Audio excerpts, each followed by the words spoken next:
Hello guys, welcome to my YouTube channel. This is me Aniket Gupta. So today I am going to teach you the physical and chemical structure of chromosomes from Unit 2nd Botany, Semester 5th.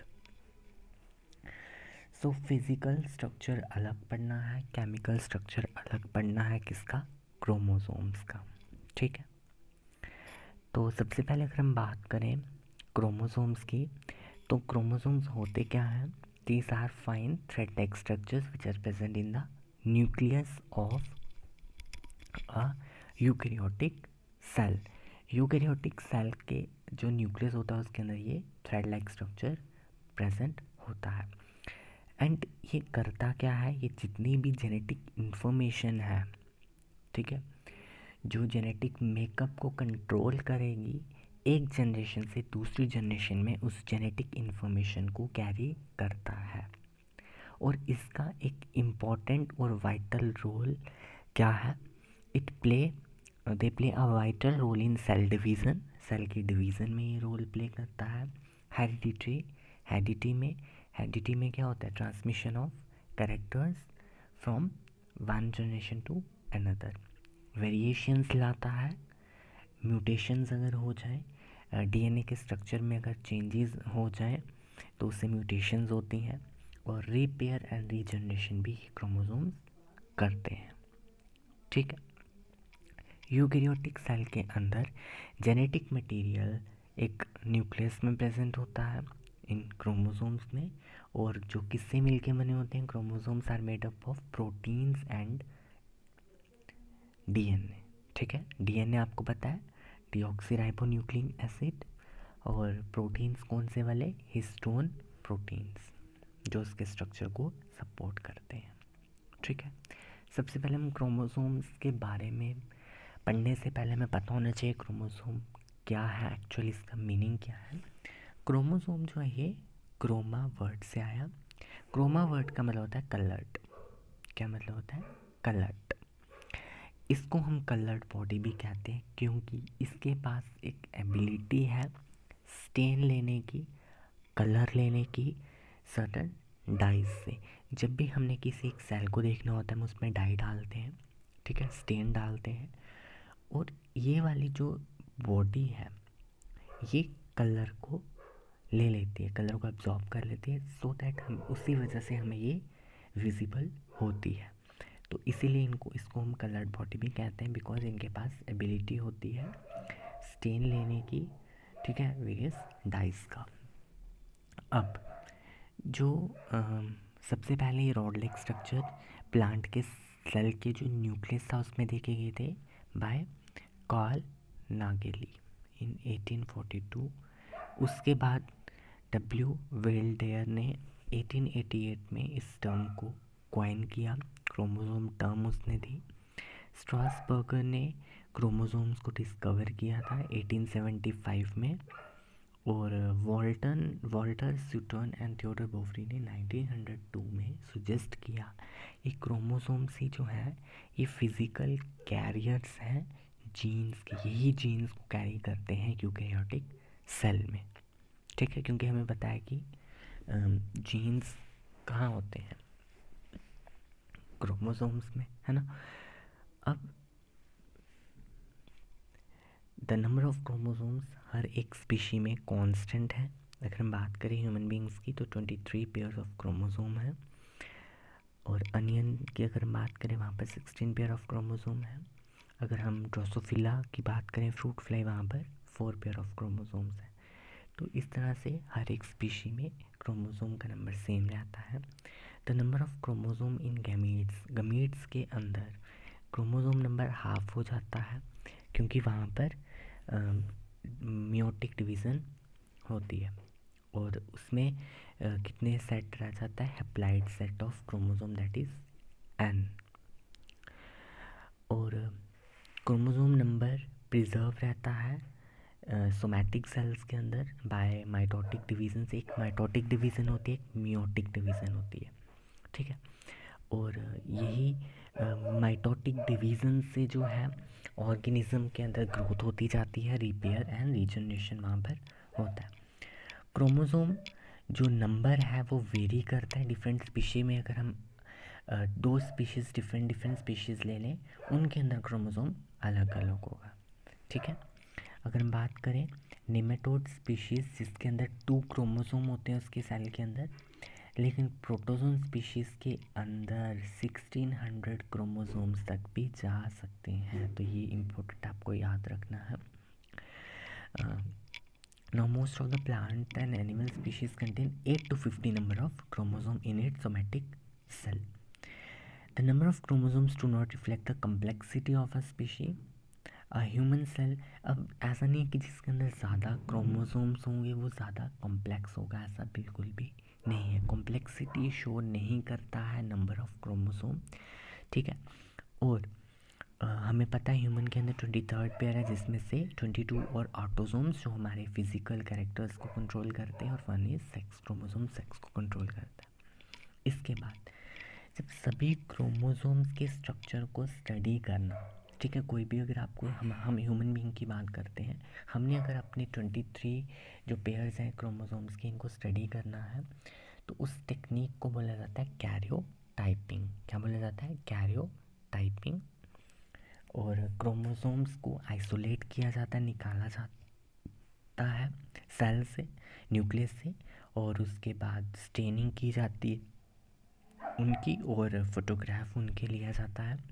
और इस technique को use करके हम कोई भी chromosomal abnormalities को find out कर सकते हैं, ठीक है। कैसे, मैं अभी बताता हूँ।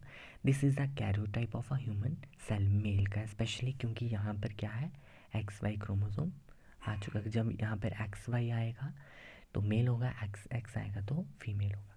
तो ये कैरियोटाइपिंग की हुई है। यहाँ पर ये 1 2 3 सारे के सारे क्या है, पेयर्स हैं। जैसे 1 2 3 4 ये सारे के सारे पेयर्स हैं, 23 पेयर क्रोमोसोम्स के। अब होता क्या है, अगर 21 वाले में से एक कम हो या ये वाला एब्सेंट हो तो क्या हो जाती है, ट्राइसोमी, डाउन सिंड्रोम हो जाता है ना। यहाँ पे XX2 और एक Y हो तो लाइनफेल्टर सिंड्रोम। तो इस तरह से हम क्रोमोसोमल एबनॉर्मेलिटीज़ को फाइंड आउट कर सकते हैं इस कैरियोटाइपिंग टेक्निक से, ठीक है। सो ये था क्रोमोसोम के बारे में, क्रोमोसोम क्या है। और अब हम एक्चुअल इसका स्ट्रक्चर पढ़ने जा रहे हैं, क्रोमोसोम स्ट्रक्चर। अब हमें पता है कि हर सेल के अंदर a pair of each kind of chromosome known as homologous chromosome. हर एक सेल के अंदर एक ही तरह का पेयर होता है क्रोमोसोम का, जिसको हम होमोलोगस क्रोमोसोम्स कहते हैं। क्रोमोसोम्स क्रोमैटिन मटेरियल से मिलके बने होते हैं, और जिसके अंदर एक सिंगल मॉलिक्यूल होता है DNA का, और उसके साथ कुछ प्रोटीन्स एसोसिएटेड होते हैं। हर क्रोमोसोम के अंदर 100 से लेकर थाउजेंड्स ऑफ जीन्स हैं जो कि प्रिसाइजली कोड करते हैं कुछ सेवरल प्रोटीन्स को in the cell, several amino acids को कोड करते हैं, बहुत प्रिसाइजली कोड करते हैं वो। इसीलिए ये जेनेटिक इन्फॉर्मेशन को एक जनरेशन से दूसरी जनरेशन में ले पाते हैं, ठीक है। और structure of a chromosome can be tested seen during cell division. Cell division के टाइम पे भी ही हमें एक प्रॉपर स्ट्रक्चर जो है क्रोमोसोम का देखने को मिलता है। ऐसे अगर हम देखा जाए नॉर्मली सेल के अंदर जो न्यूक्लियस है, न्यूक्लियस के अंदर एक थ्रेड लाइक स्ट्रक्चर स्कैटर्ड होता है पूरा, ठीक है, इंटरमिंगल्ड होता है। लेकिन जब भी सेल की डिवीज़न होना स्टार्ट होती है, जब सेल डिवाइडिंग फेज़ के अंदर एंटर करता है, तब वो क्रोमोसोम्स जो है कंडेंस होने लगते हैं और वो रॉड लाइक स्ट्रक्चर देखने को मिलने लगता है, और फिर फाइनली वो ये आकार वो ग्रहण कर लेते हैं। इसके बाद सबसे पहले इसके स्ट्रक्चर के अंदर हम क्रोमैटिड पढ़ेंगे, ठीक है। ये डायग्राम आपको एग्ज़ाम में बनानी है, बहुत इम्पॉर्टेंट, आपको अच्छे मार्क्स मिलेंगे। इसमें पूरा स्ट्रक्चर बताया हुआ है, ये आप देख सकते हो। ये क्या है, DNA है हमारा, और इसके अंदर बेस पेयर्स हैं और कुछ हिस्टोन प्रोटीन्स हैं, और ये DNA ही बड़ा ज़्यादा कंडेंस हो जाता है और वो क्या बन जाता है, क्रोमोसोम बन जाता है। क्रोमैटिड क्या है, हर एक क्रोमोसोम के पास जो सिमेट्रिकल स्ट्रक्चर्स होते हैं जिनको हम क्या बोलते हैं, क्रोमैटिड्स या फिर सिस्टर क्रोमैटिड्स, ठीक है। और जो हमें कब देखने को मिलते हैं, which is visible in mitotic metaphase, ठीक है।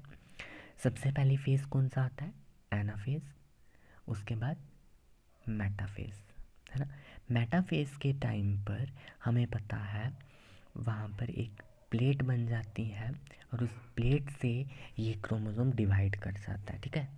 जैसे ये क्रोमोसोम है हमारा, ये इसके सिस्टर क्रोमैटिड्स हैं ये, और यहाँ से बीच से टूट जाएगा, अलग अलग ये हो जाएगा, यहाँ पे ऐसे भी टूट सकता है ब्रेक होके, ये डिवाइड हो जाएगा, कुछ ऊपर चला जाएगा कुछ नीचे चला जाएगा। वही हम पढ़ेंगे, हर chromatid contains a single DNA molecule, जैसे सिंगल डीएनए मॉलिक्यूल होता है, बहुत कंडेंस फॉर्म में होता है, ठीक है।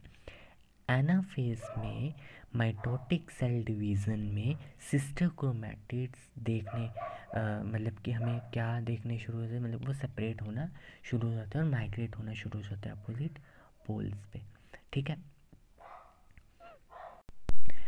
तो अगर हम बात करें डिवीज़न की, सेल डिवीज़न की, आपका टॉपिक भी है, सबसे पहले जो फेज़ आती है वो आती है प्रोफेज, मेटाफेज, सबसे पहले interphase, prophase, metaphase, anaphase and telophase. Prophase के टाइम पर अभी सेल धीरे धीरे क्या करने लगा है, डिवाइड करने लगा है, तो इसीलिए उसके अंदर जो है क्रोमैटिन मटेरियल कंडेंस होने लगता है, रॉड लाइक स्ट्रक्चर बनना शुरू हो जाते हैं। मेटाफेज में वो प्रॉपर हमें एक विजिबल होती हैं सिस्टर क्रोमैटिड्स, और जैसे ही एनाफेज बनता है, एनाफेज में क्या होता है, ये हमारा स्पिंडल अपरेटस हो गया इस तरह से, ठीक है। और यहाँ पर ये क्या पहुँच जाते हैं, सिस्टर क्रोमैटिड्स पहुँचने लगते हैं, मतलब कि मूवमेंट होने शुरू हो जाते हैं, वो सेपरेट हो जाते हैं और वो अपोजिट पोल्स की तरफ माइग्रेट करना शुरू कर देते हैं, ठीक है। अब है सेंट्रोमेयर एंड काइनेटोकोर। आपको सेंट्रोमेयर दिख रहा होगा, बिल्कुल सेंटर में, है ना। जैसे अगर मैं ये एक क्रोमोसोम का स्ट्रक्चर बनाऊँ, ये सेंटर में होता है सेंट्रोमेयर, ऐसे दिस इज सेंट्रोमेयर। तो सेंट्रोमेयर और काइनेटोकोर के बारे में पढ़ेंगे।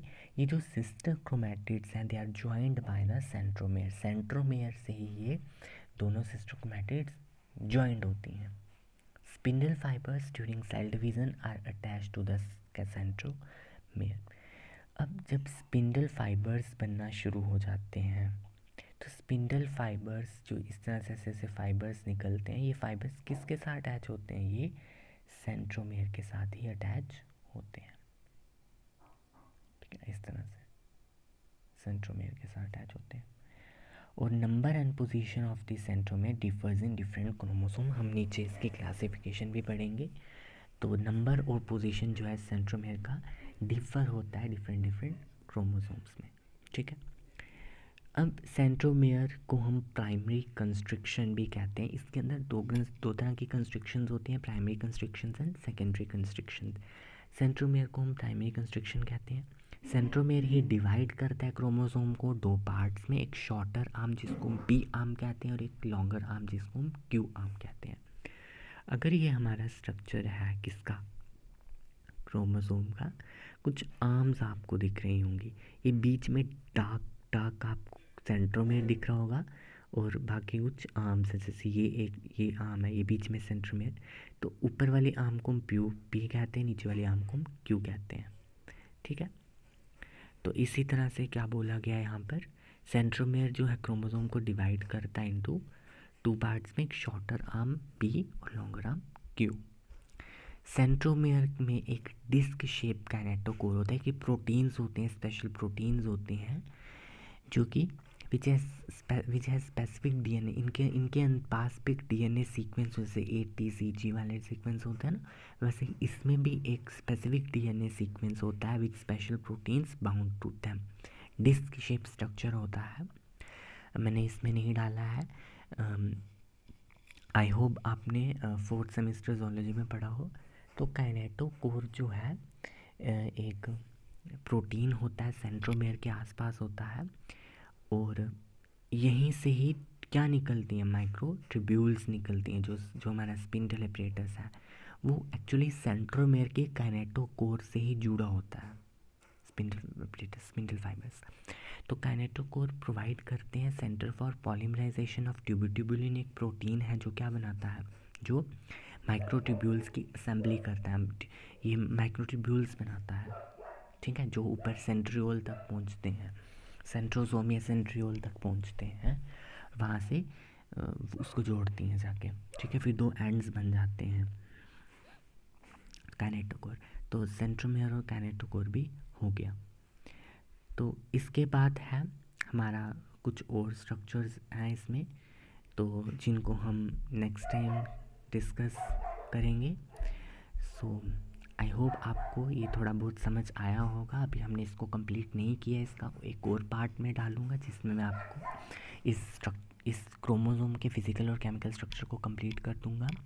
अगर आपको मेरी वीडियो समझ आई होगी तो कृपया करके लाइक कर दीजिएगा, और वीडियोस के लिए आप मेरे चैनल को सब्सक्राइब कर सकते हो, एंड अगर कोई क्वेरी हो तो आप कमेंट सेक्शन में लिखकर बता सकते हो। Thank you.